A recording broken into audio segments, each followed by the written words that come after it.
You have no potential. What do you do about it? Well, first off, what is potential? I would describe potential in one of two ways: either a genetic, physical tendency of things that are completely outside of your control, how tall you are, how short you are, how big your bones are, and so on, or potential are things or tendencies that are developed through many, many years of your childhood, your teenage years, and even your adulthood.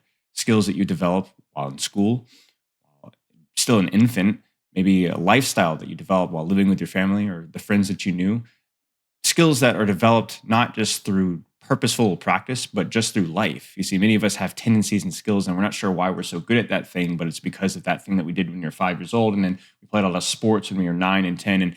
And that develops potential. And that can have a lot of impact on not just the things that we do, but the things that we enjoy. And that leads me to my next point. What is potential, especially when there isn't anything necessarily obviously physical involved with it? See, potential is desire. Potential is desire. Somebody was asking me the other day in a coaching session, do I have the potential to hit Grandmaster? And this is a segment that we've had many times before in Overwatch. And I asked them, do you enjoy playing 3 to 4 hours a day, focusing hard for a year? And they said, well, I'm not really sure. I don't know. And I said, well, then I don't know if you have the potential for it. You see, potential isn't necessarily, do I have the reaction speed? Am I smart enough? When it comes to really non-physical things, a lot of us have the potential to do a lot of things. The question isn't, do you have the potential to do it? The question is, do you have the desire? And that's really what potential is, because potential is, if I apply myself, am I going to burn out? Am I going to enjoy the process? Or am I just going to actually learn something along the way? And am I going to actually get to that end goal? And unfortunately, many of us tend to forget that. And the reason why that's so dangerous is because we confuse potential with willpower, when really willpower has only a small percentage of actually being able to do it. You see, one of the examples we always talk about is Michael Jordan and the potential he had to be a phenomenal basketball player through many of his physical gifts and things like that. But something else is that Michael Jordan just really enjoyed basketball, and that the amount of work ethic and drive that he applied himself to that sport would not have been possible if he did not like the sport. In fact, if he had liked the sport and had applied himself too hard to it, then maybe he would have wasted or ruined his potential, because instead of steadily, gradually growing his love for the game and his dedication, his maturity, and his willpower as well, maybe he would have crashed and burned.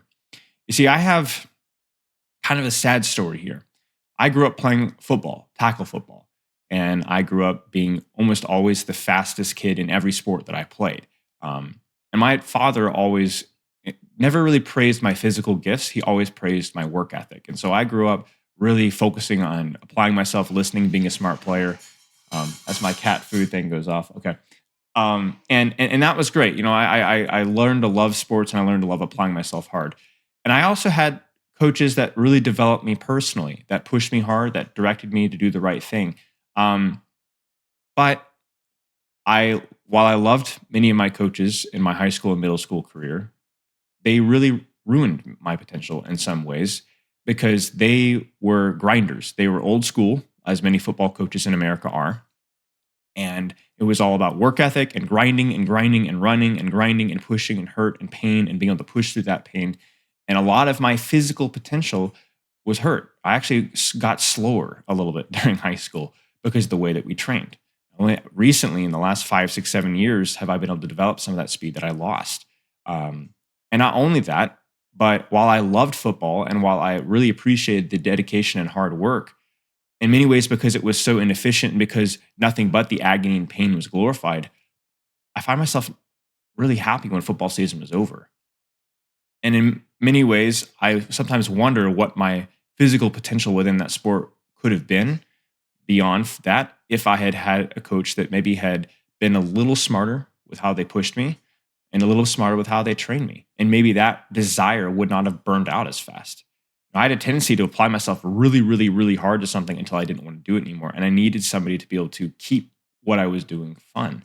And I'm not throwing blame here. I think everyone's had a similar experience here. But I want to give an example of how a desire can be extinguished by trying to fulfill that potential too soon.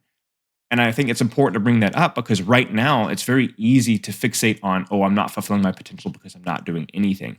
And that's very true as well. There's a lot of people out there that are dopamine overdosed, don't accomplish anything, don't fulfill any potential whatsoever, and really are just live in this lackadaisical, lukewarm, mixed desire for everything, but not having the maturity or discipline to get any of that done. But the way to fulfill that and the way to break that is not to try and immediately fulfill my potential from 0 to 100, because it's not going to stick. You see, one of the worst things you can do is misapply intensity. You have to be slow and smooth. You have to develop small habits and build off of that. You have to fulfill your potential one step at a time. You must move, you must progress, but you can't bite off more than you could chew, because that will either lead to burnout or you just quitting it and not having the willpower to accomplish it. So, when it comes to Overwatch or anything that isn't necessarily physical gift related, do you have the potential to be something great? And the answer is yes. What do you desire to be?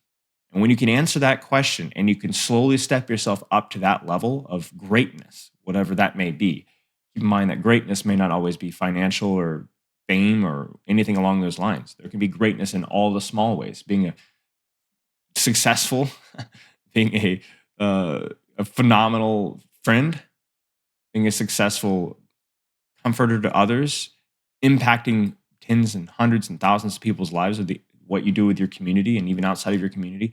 All of those things can be great. But if you want to talk about what your potential is as a person, you need to develop yourself one step at a time. You need to ask yourself, where is my desire? And never, ever be ashamed if something that you aspire to be is not your potential. I think we've all, as a kid, were like, oh, I have the potential. I want to be this. And then we kind of realize the amount of work involved, or maybe the job wasn't as fun. And many times it's hard not to be disappointed in yourself because you weren't what you thought you would be. And I know I've had that many times in my life as well. But ultimately, more important than anything else, I just ask myself, am I pushing, am I progressing towards something? Always, little bit by little bit. And then I wasn't as concerned about what potential I had, because I was already fulfilling that potential every day. Ask yourself, what have you done today? What have you done this week? Little things that will allow you to fulfill your potential, whatever direction that may be. You may not even know. Be productive, fulfill your potential, and remember that potential is desire. It's desire. It's a desire for good things, productive things, wholesome things, things that you've always wanted to try, and things that you've always not sure if you might like, and it's desire is what it is. So everybody that's watching this video has great potential for something positive for this world. It's up to you to go find it. Apply yourself one step at a time. Don't grit your teeth necessarily, although a little bit of gritting might be necessary, but it should be something that you enjoy. It should be something that you want to do, and don't stick with something just because you said you would. As long as you're moving and trying and progressing in any way, that's progress. Bit of a big topic. Don't really have a lot more to add. Let me know if you have any questions. Have a good week.